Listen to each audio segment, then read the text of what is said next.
मसाल्यासाठी भाजवलेला कांदा घेतलेला. अशा प्रकारे आपण खोबरं, कोथिंबीर, मिरची, अद्रक, लसूण आणि भाजवलेलं खोबरं, कांदा घेतलेला आहे. अशा प्रकारे आपला सगळा मसाला हे वाटण भाजून झालेला आहे. कढईमध्ये आपण तेल तापत ठेवलेलं आहे. मसाला हा ग्राइंड करून घेतलेला आहे. मसाला हा अशा प्रकारे टाकून घेतलेला आहे. चांगलं तेल सोडेपर्यंत मसाल्याला भाजून घ्यायचं आहे. याच्यामध्ये आपण टाकणार आहे सोलापुरी काळं तिखट थोडंसं,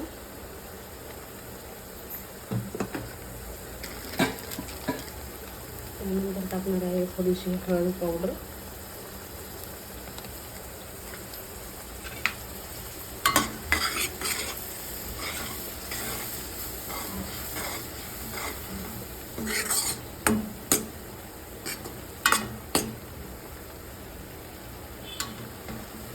डुबुक वड्यासाठी ही आपण चांगली मसाला ग्रेव्हीसाठी चांगला छान असा भाजून घेत आहोत. जोपर्यंत तेल नाही सोडत तोपर्यंत भाजून घ्यायचं.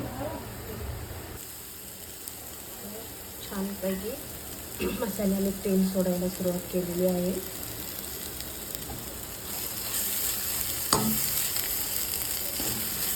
यामध्ये आता आपण टाकून घेऊया पाणी. मला जेवढी ग्रेव्ही पाहिजे तेवढं पाणी टाकून घ्यायचं आहे.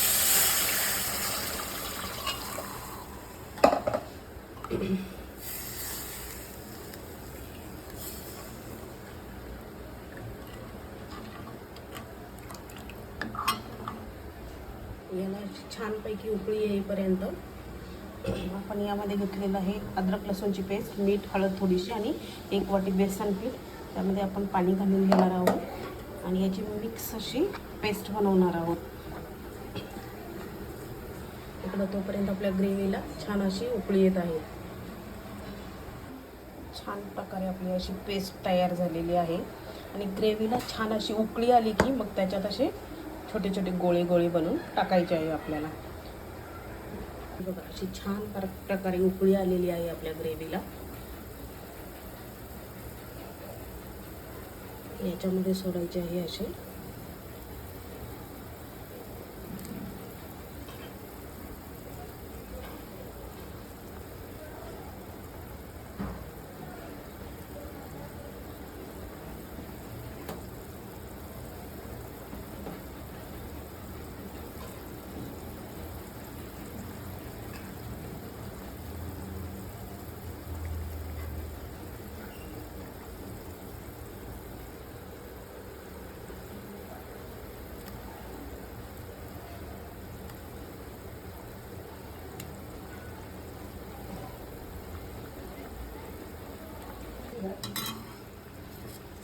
बघू शकता म्हणजे गोळे गोळे सोडले.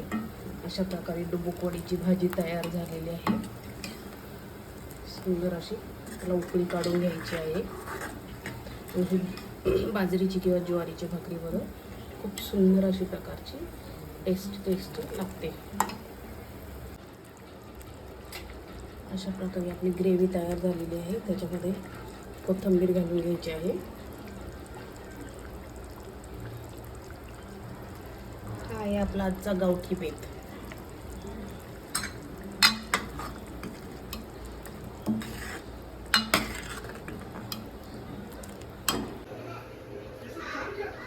अशा प्रकारे आपली जेवण तयार आहे. डुबुक वडीची भाजी. या सर्वांनी जेवण करायला. आजचा गावठी बेत.